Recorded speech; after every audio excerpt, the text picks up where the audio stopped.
Ma mission TV, le miroir du monde. Article 106.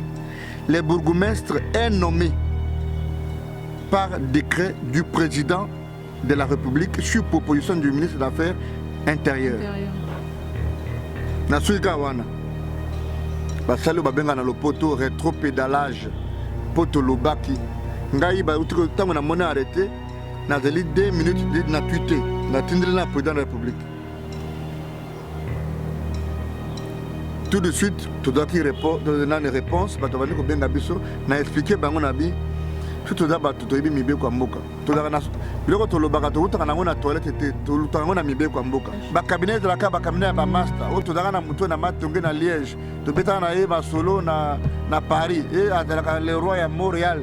O boena boy, o bengié des ministères. Mutakenda kuna soki 5 ans abeta kayu 20 ans biki mobulu. Tango opesa ye kuma ba forme na cabinet mino tala boro o vie que sera beta nango Zénith.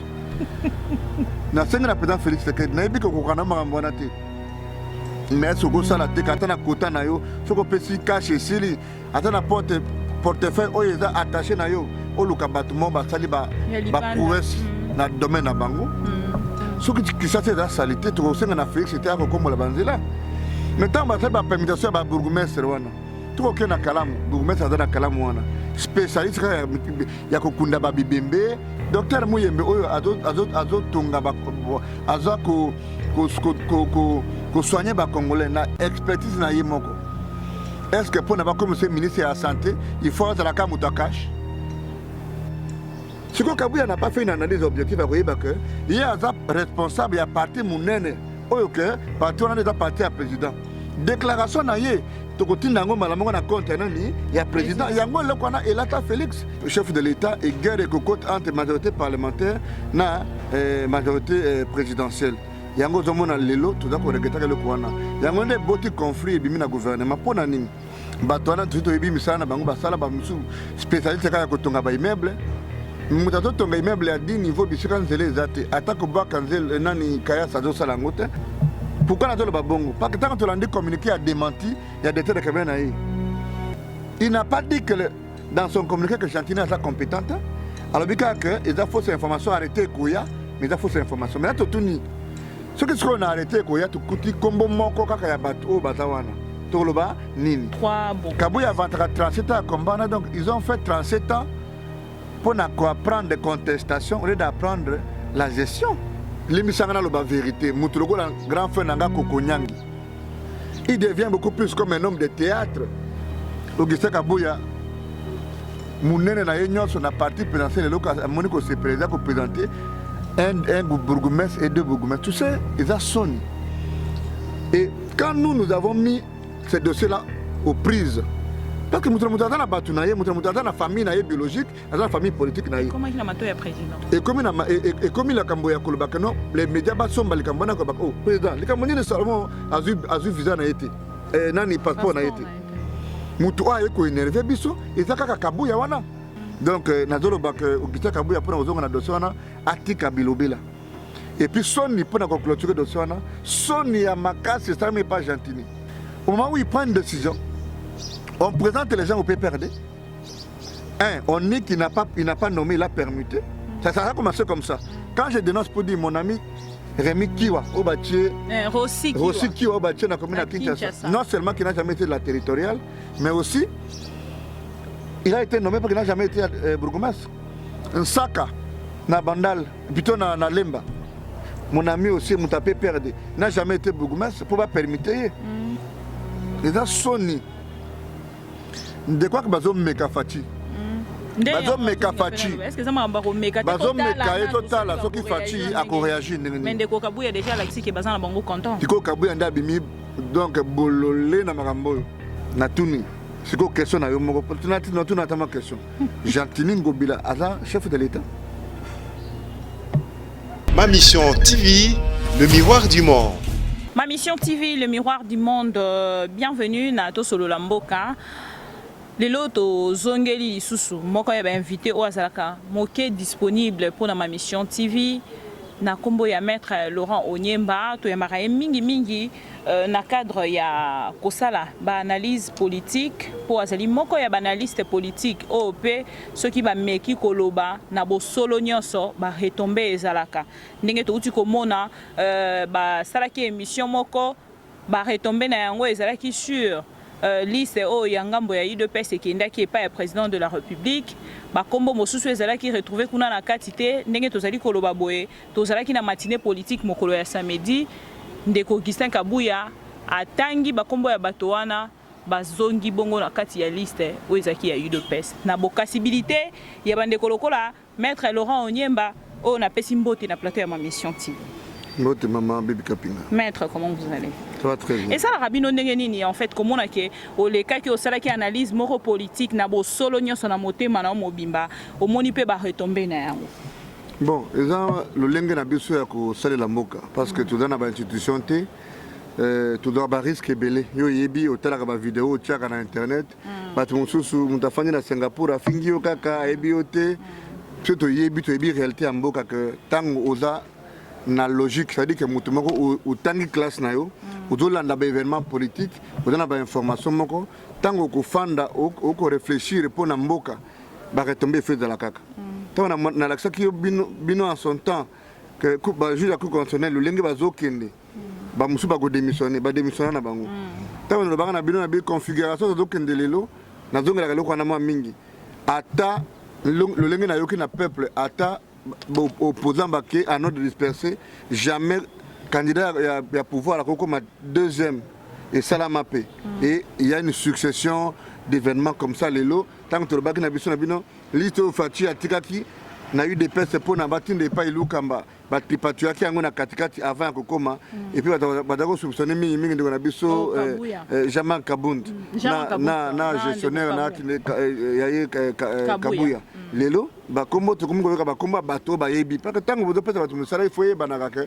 oyo bayebi balobi Paul Chilumba zongi Jacquemin Chaban azongi mais c'est aussi l'occasion mettre Sylvain Mutombo aza camarade nangai to bundi na ipe moi mingi azongi lelo ekoyeli côté na bango peut-être ozela moko mususu oyo tango ekokoya côté mususu to kozwaka eza vie mais ça la biso bien koyeba que ba analyse na biso important avec opinion ezo ya mango ou ils ont impacté sur les décisions des dirigeants, opposition comme majorité, institutions comme privées, et ça l'a bien. Le lobby a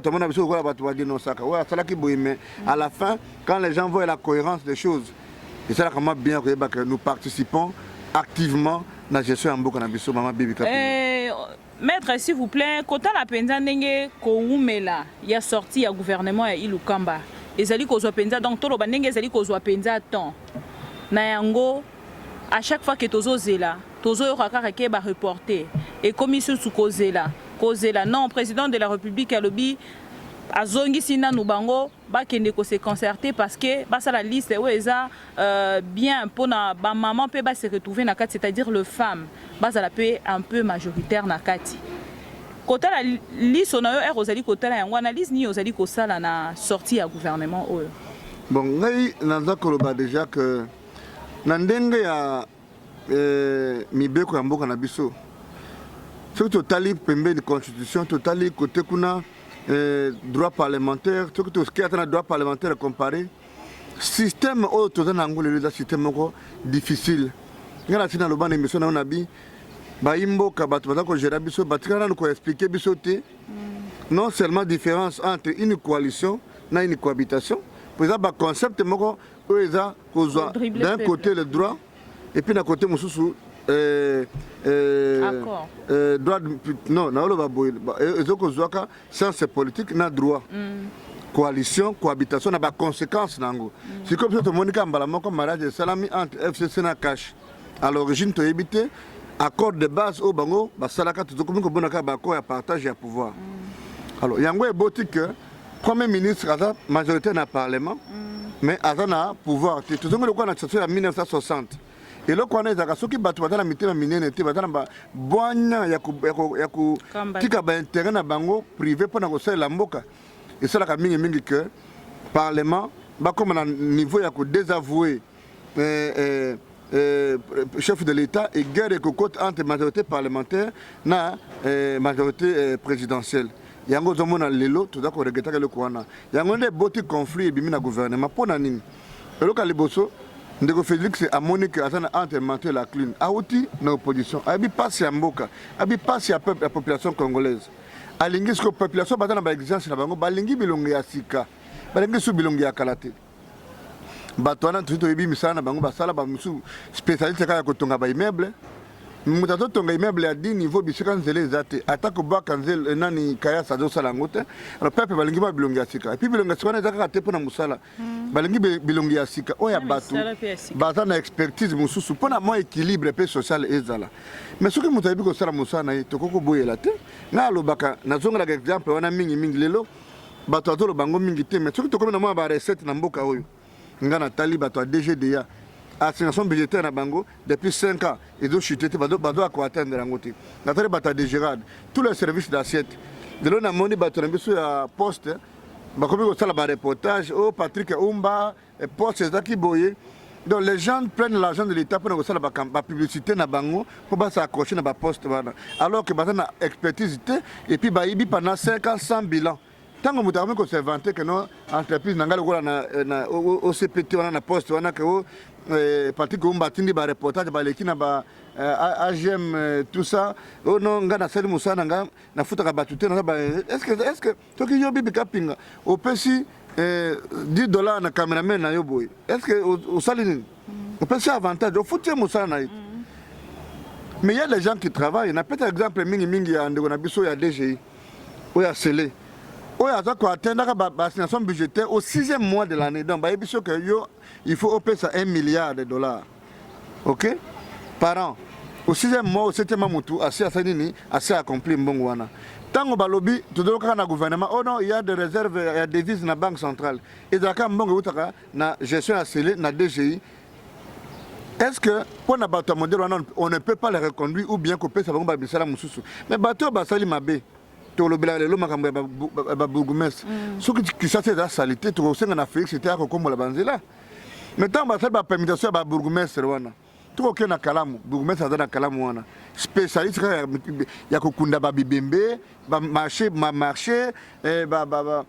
espace ya ba kermesse musale zo sale mate liboso ya commune ils ont ba rigole oyo moko esala ta ba 20 ans ba longola kangote mais tant bazo sala ba bazo continuer ko reconduire ba ta modèle wana donc je suis en mboka ils ont le lenge autour de la gouvernement ba tosika même si gouvernement ko uta na ba partage que non et de la FCC pour ba to mona que ba longi bituma to FCC a 43 ministères non chef de l'état a coupé sa caneva ba to ko signer code de bonne conduite que tout le monde doit se lier na vision ya chef de l'État. Mutu nyonso oyo akoza na vision nate chef de l'État na pouvoir akolongola ye. Donc bakami ko ambre biso mangamba ko FCC a joué belé non FCC a joué belé pour bato wuta na FCC badaka ba congolais. Oya cash badaka ba congolais. Mais est-ce que pour na gosala musa na mboka na biso il faut ka wuta na FCC.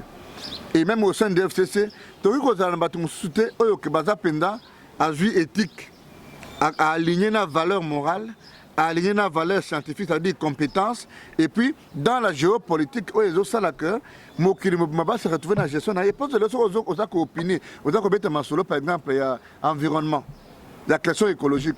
Attends, aux autres, à Congo, non seulement que ta tribu va se retrouver en toi, ton territoire va se retrouver en toi, ta province va se retrouver en toi, le Congo va se retrouver en toi, même le monde, même la sous-région. Et donc, il faut battre le lingue expertise sérieux et zala. Pas 8 heures au travail, mais 8 heures de travail. Le ministre va commis le lot la vedette. Vedette ango na ba histoire na ba action moko populaire alors qu'en réalité musala na ya do sala ngote. Ministre a commis na ba côté ba 10 véhicules mais ce qu'on sali calcul pour na go tia carburant na ba course nyonso il y a 3-4 véhicules par jour. Na 20 personnes à tambola na bango na kolia na bango na kolata na bango mbongo wana utaka na mbongo bilanga tata na ite da mbongo l'état lelo par exemple nous avons un budget de $5 milliards avec un gouvernement de 66 membres sur chaque cabinet ministériel à la présidence baso ba 300 sur ba 500 primature sur ba 300 sur ba vice-premier ministère ministre d'état par exemple 2000 agents. Tu as une moyenne à foutre un fisc à jamais $100. Jusqu'à 2000 fois 100 par mois. Si on multiplie par 5, autant que le budget d'Abisso, il y a 5 milliards. Il y a alors que toute l'économie du monde est comme tournée vers l'agriculture. Mais il y a Bisso, Mukonini, Tokoyako, Zambongo, Yakosala, Banzele, Asika. Mais les États-Unis, ils ont combien de ministères? Babenga Bango, va secrétaire d'État. France, ils ont combien de ministères? Une vingtaine. Quelle économie nous avons? Compromis politique, né en Gobimbo Kaoyo. Mukole élection malongé gozalabato solo bataille élu na peuple basali musala ba diminuer basali balaxi biso preuve que tant ba ministre musu balongwe ministre moko azo gérer 4 portefeuilles mais azo sala mosala pour ani nteko zonga na tana 15 ministères ba baxika mo ba conseiller pour salaire de diminuer pour na mbongo wana esalisa Congo pour na nini te yango tuzoko regretter attaque gouvernement ko bima lobby mais banane ba ko bima na gouvernement wana banani bilongi nini asika bako ekobima inquiétude nanga ngwana mama naza ko partager na bandeko nangai mingi bazolanda biso na poto et partout. Maître Tomekapeka Kovanda mukela li solo wana, quels sont vraiment de critères oya moto pote à kota toi à l'insérer na kati ya gouvernement? Ne le baki qu'il faut dans la compétence. Il faut dans la valeur morale. Deux critères kaka. Kadi que ma bibi to konde masute ministre hein na mboka na biso oyo koluba français dans des langues à musala. Si ko yo ebina nous ebina kotana na cabinet moko na kuta ba style moko boye ba répondre na ba lettre. Na sala débat na baninga na bito proposer excellence na biso ba changer le langage pour répondre na ba lettre. Pourquoi on peut rentrer dans un ministère et pendant 20 ans les conseillers qui arrivent, les chargés d'études qui arrivent, personne ne peut sortir un mot à Sikapona pour répondre à la lettre. Mais quand comme la ministre que moi Bibi Kapinga je voulais obtenir une interview de votre part j'accuse de réception de votre courrier référencé numéro tel et vous en remercie. Il faisait ensuite ou bien malheureusement même style mais pour une telle compétence le poto batubaye bien bazali ata bunto comme ministre te mais Luka batubaye bien. Ce qui famille na mutayebi français malonga te Luka jeune moko atana parti atana quartier ata bisika botanga donc compétence il faut dans la démise na makamba gouvernement valeur morale ma bibi mutu oya si aiba mutu bato azoloba pour clamer public et taper une sorte de sanction une sorte de juridiction une sorte de justice mais bato balobi yo kamarate na ngina loba na loko moko limisanga na loba vérité mutu loko grand frère nanga Kokonyangi. Il devient beaucoup plus comme un homme de théâtre qu'un ministre. Est-ce que le Congo mérite Yakozanaba ministre de Kokonyangi Bongo? Tu as déjà vu la vidéo à Zosala Mangamba Moïse Katumbi? Moi, Katumbi, yo, Baïbisi Kozana Kasumbalesa, Meka Kaka. Pour ceux qui, yo, au Meki, au Kokota Makona Kasumbalesa, au Komona, Nakoyela Okuna, Nake, Makindo Nazoya. Est-ce que Moutoua modèle wana à cause de l'excellence? Excellence, c'est où tu as dégager une certaine valeur intellectuelle, morale, éthique. Olanda qui m'a boy, Azaki, Mamba Tshisekedi. Oui, Michiki. Tshisekedi akufa na ye, yelo mukumba na memaye.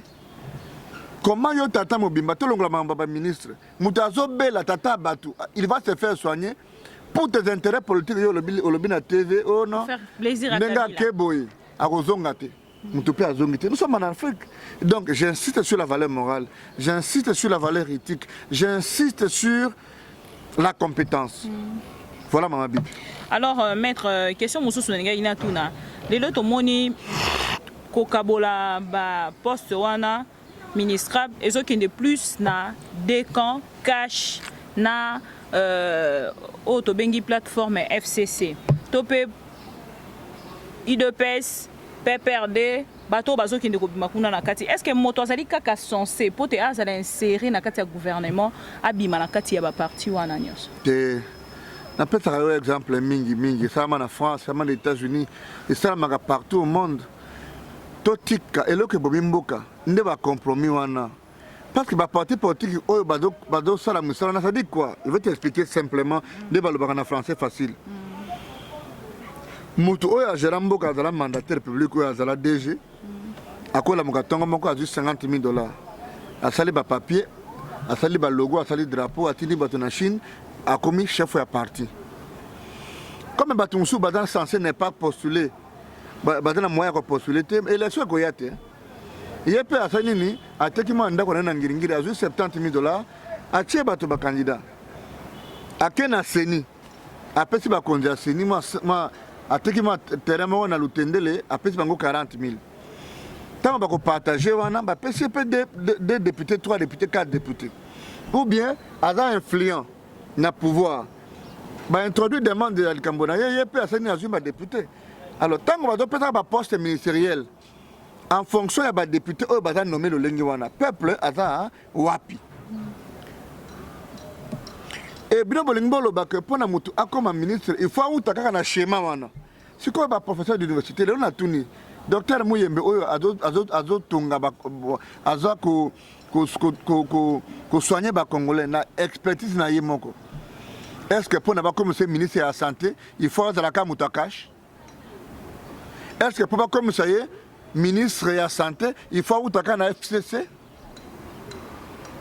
toza na ndeko na biso docteur Denis Mukwege oyo lelo akei sango bakomi kobenga réparateur de femmes maman nga naza moto nazaki attaché na mama na ngai akenda ma Béatrice na pese mbote bisika azali soki azoyoka biso toza bato ya tondimaka que après vie oyo vie mosusu ezali nazaka fier ya mama na ngai ntango namonaka docteur wana Mukwege aza kosala mosala ya kobongisa bamama napesaka lokumu na nzambe na bi et puis plus grave encore c'est un homme.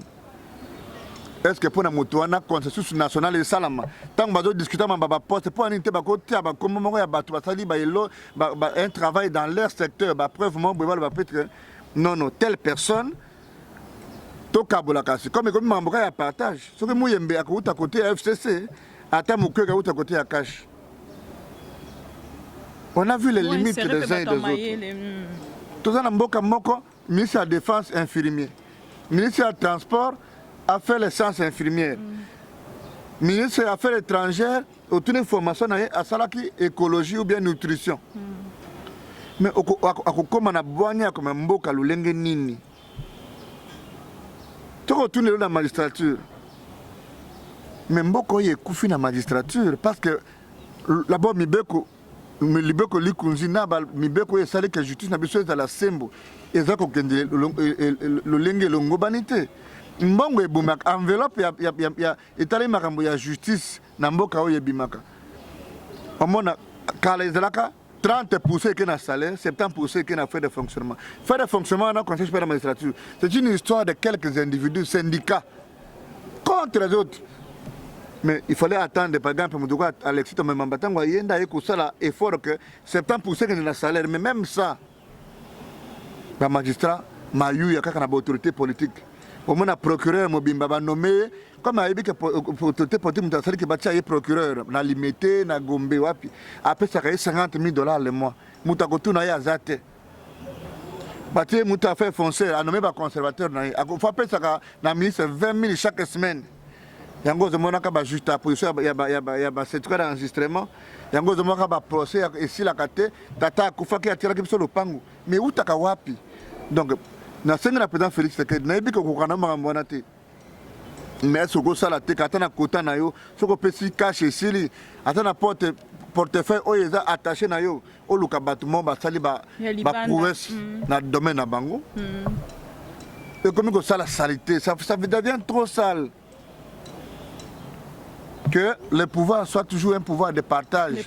Ba cabinet de la ka ba cabinet ba master o to na muto na matonge na Liège to beta na e ba solo na Paris et azalaka le roi ya Montréal au Buenaboy au bengier des ministères muto akenda kuna soki 5 ans abeta kayu 20 ans biki mobulu tango pesa ye kuma ba forme na cabinet mino tala boro o vie que sera beta na ngo Zénith mboke kufi. Maître, nous sommes presque à la fin de notre mission, mais sujet Nabiso capital au Tolinga Kito Lobelalo pour que Tomeka éclaircir peuple congolais au Azali Kolanda Biso, arrêté sur la nomination de bourgmestre et Utaki Kosala Mamokolo ya samedi et Bimi esiki esalamaki biso tomoni te mais tomoni ebimi bato basepeli batie bapoudre kuna na PPRD baprésente bato bakomaki babourgmestre na UDPS mpe lokola ya UDPS nde tozwaki peut-être opportunité mpo tokendaki matinée politique na bango tozali na baimage UDPS viva bozela nanu ndenge batelemi awa est-ce que toyokana s'il vous plaît batelemi awa Zambe likolo azomona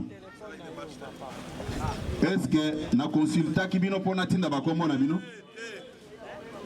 na consultaki bango te mpona yebi ke ce sont des combattants oyo baza korépondre na profil.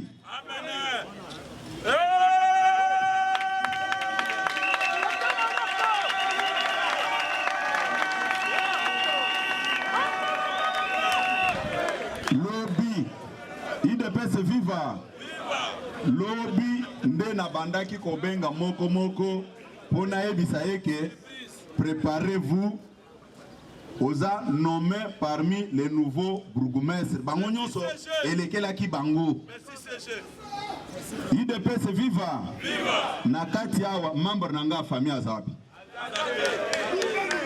Moi, j'avais pris l'engagement devant Dieu et devant le peuple que n'a qu'au servir Bino. Je le ferai jusqu'à la dernière minute.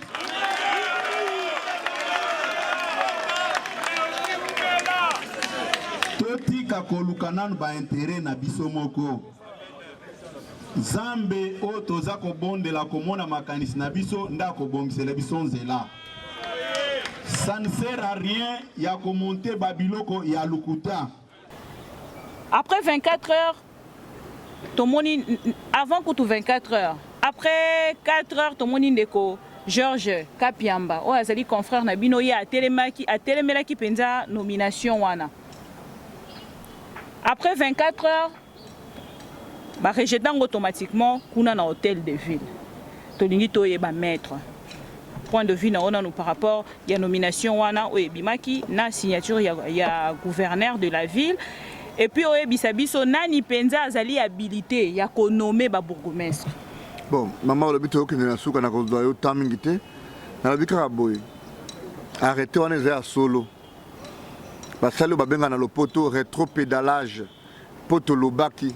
Ngai ba uti tango na mona arrêté na zeli 2 minutes na tweeté na tindre na président de la République.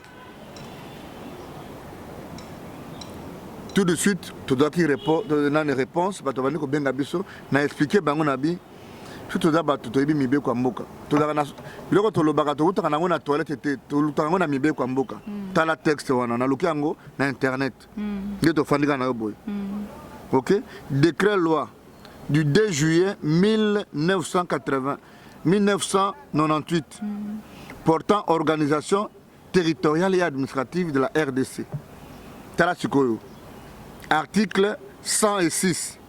Les bourgmestres est nommé par décret du président de la République sur proposition du ministre des Affaires intérieures. Nasuika wana. Natuni. C'est quoi question na yomo? Tu n'as pas question. Jantini Ngobila, Aza, chef de l'État. Azali pas intérimaire, ministre intérieur te. Batouazoloba. Non, même si attaqué intérimaire. Mais Bazoloba, chef d'État mutanomaka. Batukutu batako sambrier mambakoloba non. Et ça déclare des ordonnances. Non, non. C'est-à-dire que chaque législative yaka, les constituants, les parlementaires, est-ce que Mbaloyo, les actes qui seront pris par le chef d'État, on va appeler ça décret ou ordonnance. Donc c'est la même chose. Ok? Donc, Bazoaka décret loi Oyo, dans 98, le 2 juillet. D'être le bibouille, non, bah, français, belge, quoi. D'être le bibouille. Est-ce que Gentini a commis Nini, chef de l'État? Première question. Pourquoi on a dit le babongo? Parce que tant que l'on communiqué a démenti, il y a des têtes de caméra. Il n'a pas dit que dans son communiqué que Gentini est compétente. Alors, il y a fausses informations arrêtées, mais il y a fausses informations. Mais là, tout ni. Ce que qu'on a arrêté, il y a tout petit combo moko kaka ya bato o bazawana. Tout le bas nini. Tout une question de permutation. Notre droit est le parallélisme de forme. Les compétences sont d'attribution. C'est la théorie tout le temps sur le campus. ne révoque que celui qui a nommé. Nego Zaboué, tu as un camp militaire dans mon angam. Tu as un soldat qui longwa qui n'est fana kuna. Mais cameraman a eu kolbana longwa wa fanda boué non. C'est-à-dire que mi beko pesa au pouvoir pas kaza mutuna ya musala. Si ko to tuni, oza ko permettre ba bourgmestre sur base de quel texte? La majorité t'es. Bon, na komi ko tuna siko, batuna batu wazolo ba ono loi portant décentralisation, loi sur la territoriale. Mais tous les textes doivent être conformes à la Constitution. Ce qu'on s'est servi d'un texte aux inconstitutionnel. Tu connais la décision, la sanction, elle est la nullité de l'acte. Mais, on est dans le droit, mais regarde éthique et politique. Augustin Kabouya, mon sur la partie présidentielle, il s'est présenté un bourgmestre et deux bourgmestres. Tu sais, ils ont sonné. J'ai l'impression que Kabouya avant 37 ans à combat. 24 communes. Ils ont eu 3 bourgmestres. Kabouya avant 37 ans à combat, donc ils ont fait 37 ans pour apprendre des contestations au lieu d'apprendre la gestion. Et puis à Zolo Bapé avec fierté, est-ce que la consultation qui vient prendre vous êtes la base? À ce niveau de responsabilité, on ne peut pas ne pas consulter. Où est le bureau politique? Où sont les cadres du parti? Tu sais, moi j'ai vécu un peu en France. Tous les documents d'état civil importants sont donnés à la préfecture. Tu connais le préfet, c'est qui? C'est l'équivalent, un peu comme de l'administration provinciale ici, bourgmestre et administrateur de territoire. Bango Moutado peut sa nationalité. Tu peux, parce que François Hollande a le numéro de tout le monde, il peut appeler un bourgmestre de Lyon, un préfet de Lyon, il peut appeler un préfet de Lille, ou bien de Bordeaux, ou bien de Nantes, ou bien de Nancy, ou bien de Bretagne. Et tu sais, il y a Kabouya a illustré dans la mauvaise gestion. Moi, je crois que cette fois-ci, il va comprendre qu'il faut démissionner. Tango tobetaka mingi masolo oyo bato balingaka koyoka bato batribia biso bakombe bele oyo apesa biso mbongo oya Salomon. Oyebi mutu aye kosala ka likambo ya Salomon ya kosagrave. Oyebi nani? C'était monsieur Kabouya. Biso toza libre. Ngai Laurent naza libre à Koloba. Et puis je profite encore pour les saluer pour dire que Azomon a passé en exil. Comme je déclare Salomon Lelo, Salomon Kalonda Loko a exilé politique parce que Tilelo, ce sont dans nos résolutés. Et quand nous avons mis ces dossiers-là aux prises, parce que nous avons la famille biologique, la famille politique. Comment il a maté le président? Et comme il a camboya Kolobakano, les médias sont les Cambona Kobak. Oh, président, les Camboniens de Salomon a vu visa n'a été. Nani passeport n'a été. Moutoua est énervé, biso, et Zaka Kabouya wana. Si Kabouya n'a pas fait une analyse objective, il y a un responsable, il y a parti Mounene, ok, parti on a déjà parti à président. Déclaration naïe, tokoti nango malamongo na compte nani ya président yango lekwana elata Félix. Même si par la suite comme yoka que ndeko na biso dani banda muta fandeli passeport, mais muta banda biloko wana eza immaturité politique ya Augustin Kabouya. Et nous donnons raison à Kabouya aujourd'hui parce que nous avons compris que Kabouya n'était que l'alerte. En réalité, attendre une attaque politique était à bombe d'information, parce que Tilo Salomon a su passeport n'a été. Tu dois continuer comme marteler, même si pendant qu'on a fait un peu de boya le Cambouana. Mais moi je leur dis, Bibi Kapinga, yom ko ko ta prison na ko belao. So na salis 40 émissions pour na ko belo ba to ko ba kana uzaka mosi na ngate. Ba to ko ba bongo pa ba to mesana bongo. Alors tala lo lenga ba fandaki. Côte à côte, côte ne ba to tala na wana za susu émission tu wana comme libala. Ça c'est le monde. Ça c'est le monde et nous allons continuer à revendiquer les droits. Ba to musu ba lo ba ki na tuté na bi Salomon Kalonda. Encore une fois sans passeport. Batu ba fingenga balbino afutaka yo mbongo na oh. Tango ba sopelaka fachi awa maya moto. Tango ba bakela ke lacrymogène. Tango ba kangie na Lubumbashi linga kita. Tango ngana sali ba émission.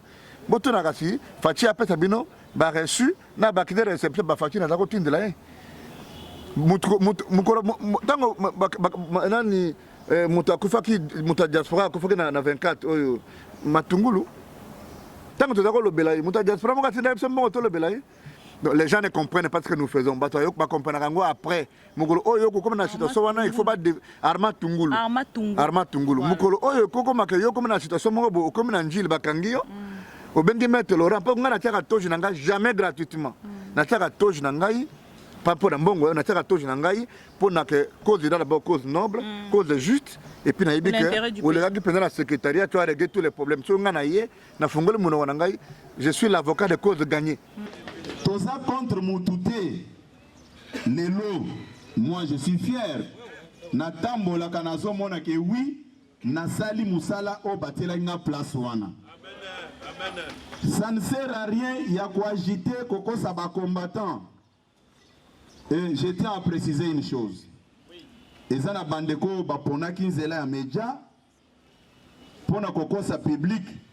Et moi aussi j'ai choisi la même voie médiatique pour dire la vérité à notre peuple. Natikala komona point wana na agenda na été kazo sala démarche pour comme premier ministre. D'ailleurs, abotama ki poaza la premier ministre ya Songolo pakalate. Pona nini bokoki ko inverser te que ye aza la président et moninga na akoma premier ministre na lobaki angwawa. Ezabo été.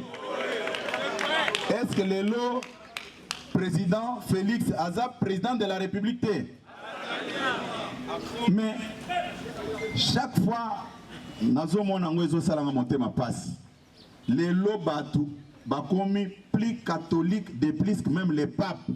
C'est de la malhonnêteté, ce n'est pas sérieux.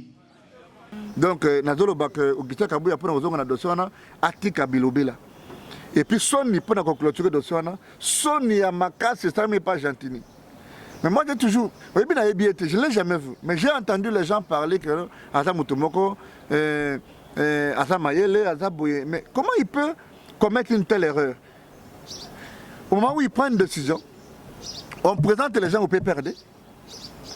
On dit qu'il n'a pas nommé, il a permuté. Ça a commencé comme ça. Quand je dénonce pour dire mon ami Rémi Kiwa, au Batier, Rossi Kiwa, au Batier, dans la commune à Kinshasa. Non seulement qu'il n'a jamais été de la territoriale, mais aussi il a été nommé parce qu'il n'a jamais été bourgmestre. Nsaka, na Bandal, plutôt na Lemba. Mon ami aussi, mon tapé perdé, n'a jamais été bourgmestre pour pas permettre. Tant que il est pété côté wana, il n'a pas nommé. Mais PPRD Mobimba, tu vois, Chadari occasionner ou permettre une activité pas présentée par bourgmestre et à ce qu'il va nommer la PPRD sans qu'il puisse appeler Gentini. Et là, Sony. De quoi que bazo meka fati bazo meka fati est-ce que ça m'a meka bazo meka total la soki fati a ko réagir mais de ko Kabuya déjà la qui bazana bango content tiko Kabuya nda bimi donc bololé na makambo abimi bololé par bango ba se protéger non mais lelo oyokaki et puis bazo ko salaka ba information d'état bongo ba démenti et comme na ba radio locale na ba radio mais la RTNC c'est pour nous, faites un débat ou bien faites un communiqué officiel qui doit être lu à la une grande déclaration. Ma bibi za motema pasi mingi mais na lo bana ba congolais makambo zo kana Congo soko za motema makasi te ko sala AVC. Mais maître yango basali koloba balobi bakolandela penza kocha maboko likolo ya bato nyonso bakei kobimisa makambo wana o ezali ya lokuta nde question nange ezali koyeba tango basali koloba ke bakolandela penza bato babimisi makambo wana o ezali makambo ezali ko concerner hôtel de ville te pende ko gentini te c'est que bakocha mokonzi ya PPRD pe maboko o ya mekaki ko sala manifestation ya mokolo wana nande ko Kabuya. Bon na cadre d'enquête pour mettre en place des informations. Enquête moke ka botirité ils jeune bango ba monique ba koyena mai soni facha fâché. Alors pour na ko calmer ba esprit yango ba sali bongo enquête moko yo be enquête moko sila oyebi tango ministre nkulu aza ministre ya transport. Et puis avion moko ko na njili. Oyebi que parlement va convoquer bango d'urgence pour na ko traiter dossier wana yo bi suite enquête. Quand tu m'as manqué à Koufa, il y a eu une enquête. Moussa à Koufa, il y a eu une enquête. Rapport Lutundola, rapport Bakandeja, Chebeya, Rossi Chimanga, Kapangala, Kabila de père. Comment on a le bac musée? bon dossier ya kama na sapu Triste. Sankuru bato oso moni na Sankuru mutu bakati mutu bazo tambola na yeboye pour des intérêts des individus bakoma ba ministre Esika ndeko Gentini pa utaki kuna. na Yumbi bato bakufi ba charnier mutu nanu aux autorités politico-administratives aux quoi na dossier à Yumbi bongo. L'enquête continue, on attend le procès. Tu quittes ton entité, tu deviens gouverneur dans une autre entité sans avoir donné la moindre information, ne fût-ce comme un renseignant. Je te dis que le jugement de l'histoire fera que chaque Congolais réponde à un moment donné. Il y aura un jour où des gens normaux, des gens éthiquement valables, intellectuellement compétents vont prendre les arènes de ce pays. Quand tu vois des gars de Kamba Minembo, Mbongo Ebimi, ministre a commis le Bakano, Ngaba Kanganga était 490 000 $. Babenga Kingaï n'a un rapport à compéter à information. Donc lui prend des gens pour des cons. Et au ministère, d'abord un ministère creux comme ça, au ministère de la Solidarité. Tu sais, tu vois un peu des histoires comme ça. Ministre de la Solidarité nationale. Dis-moi ce que ça veut dire Solidarité nationale et affaires sociales. Dis-moi, donne-moi la différence sémantique et intellectuelle. C'est kaka pona couper kata boyelo ko la et comme la campagne kata pona mutu mutu azoué moi le quoi kolia. Et comme ils sont. Et comme ils sont. Comme ministère, il y a récompense. Maître, nous sommes arrivés à la fin pour aujourd'hui. Et dans le cas de Pédovan, dans mon cas, comme Minemboé, au lobby déjà à passant, et ça la passe, tout le monde va débloquer les sous $300 000 pour la situation. Parce que ma casse, il y a tant qu'on a fait la ONG Aram, ONG DH Aram. Ok, pour la promotion des personnes vulnérables, la défense de la promotion des personnes vulnérables. Nous avons bundela ka bande kwana, tant baki na Gatumba. Bato bayeko boma bango. À l'époque, on a même cité le nom de Agato Gwassa, où il y a des opposants au côté du gouvernement. Les autres sont opposants. Et je continue à réclamer que 15 ans après, il faut que la justice soit là. Autant que Bato Kamena Sap, autant que Bato Adokoufa na Sankuru, autant que Bato Ayumbi, autant que Bato les 19, les 20 et les 21 à Kinshasa, autant que tous ces procès-là, il faut que ça soit documenté pour Natoyeba, ok, qui a fait quoi. Donc pour Nangaï, je continue à réitérer que Mbongo et Bataminembe fait monana. Et puis au-delà de ça, je demande au gouvernement de s'impliquer pour que la justice soit la manabatoana. Je ne peux pas accepter que Batumoko Boyeba soit la victime à cause de l'Ilongina Bango. Tu sais qu'un Mounamoulengue peut être accepté à Kataokombe et à Kinshasa, mais il a du mal à vivre, okay, à Bukavu. Il a déjà une menace par rapport à Endou. Alors, je dis seulement qu'il faut que les gens fassent attention justement par rapport à cette question. Ça fait mal. Quand vous avez un peuple pasteur et éleveur qui vit contrairement il n'y a plus de pâturage, ils sont condamnés à la mort. Ndema gouvernement Mbongo Bimi. 500 000, ça veut dire quoi? Mbongo Bango ministre Bazoaka pour l'île Maurice, na Brésil, les vacances. Mais on donne à une communauté et vous détournez ça et vous commencez même à vous justifier. Tu sais, nous sommes un peuple, tout ça mon boulot. Et le modèle, on a contribuer. Le peuple est une victime, pour terminer, pour le poteau moi bien. Le peuple congolais est une victime participative. Donc, il y a encore d'autres tonga, malheur na yemoko. Maître, dans la situation, il y a visa au Bapesi Bandeko ya Rwanda pour na kokota Goma. Ozala qui émis na information wana. To osepeli na yango te ba continuer kozwa ba jeton ndenge bazwa banda kala ezali esengo komona ke lelo Rwanda ba komi kozwa visa pona kokota na Goma to ba continuer kozwa jeton ndenge bazwa pas respect na bato azolanda biso comme na zana nga na ba document na ba nani ba information beleki na dossier wana de peut faire na zongelango parce que ngali nga so na salelo ko pa na yo ata ba minga na CPI na la capable de justifier ngo pona wana je n'ai pas beaucoup d'informations, je préfère qu'on le fasse la prochaine fois. Merci beaucoup maître, votre mot de la fin pour aujourd'hui. ACP makasi pour ma mission TV. Session spéciale. Okokende te. Tena okende session spéciale. Ça n'a rien à faire parce que tu dis le gouvernement 7 mois, c'est dans un mois de session monsieur Kobanda. Pour une été à la ceinture, tous de la caca. Les 15. Alors pour nous convoquer session spéciale wana la facture toujours il y a millions. Mais les millions là peuvent construire des écoles, peuvent même terminer les sauts-moutons qui traînent. C'est un théâtre qui se fait là-bas. bato atoyi koloba français, bato balingi bamona ye na ba veste, koloba ba discours sur les orientations, on connaît. J'ai à peu près 30 discours. Il y a ba rentrée parlementaire, 10 discours, il y a ba session extraordinaire. Bato insistera toujours sur les contrôles parlementaires, sur la production parlementaire. C'est des chapelets de bonnes intentions. Le pays ici n'a plus besoin de lois. Le pays a besoin des hommes qui appliquent les lois. Et ça qui n'a pas urgence. Non, il est comment. Merci beaucoup. Maître, on termine pour aujourd'hui.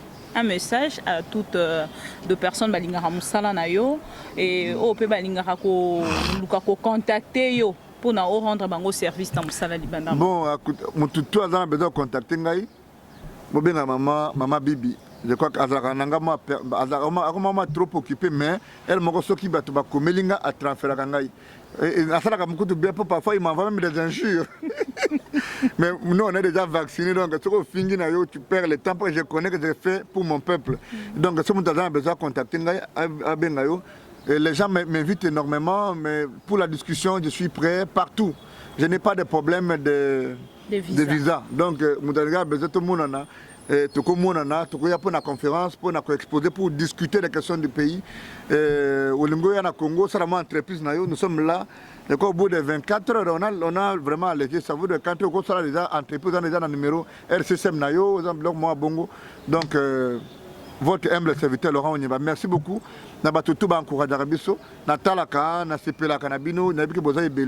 En tout cas, merci beaucoup, maître, pour votre disponibilité pour la part de ma mission. Maître, c'est que tu as tranquille, mais tu as pour Zali quand même la loi, il y a Mboka Topeba. Makambo ya droit et vandi mingi na motu na yo tango biso tozali na souci tokozonga lisusu pembe na okokima ba service na biso te. Merci à vous tous de nous avoir suivis de partout. Ma mission TV Pesibino, merci parce que vous allez toujours abonner et scotcher na chaîne pour na Rolanda ba information pour continuer ko s'abonner. Merci pe na ba abonner na biso fidèle au bazalaka toujours wana pour na Rolanda la information en bok à travers ma mission TV. Merci beaucoup à Derrick derrière la caméra. À tout à l'heure pour d'autres actualités. Bye bye. Ma mission TV, le miroir du monde.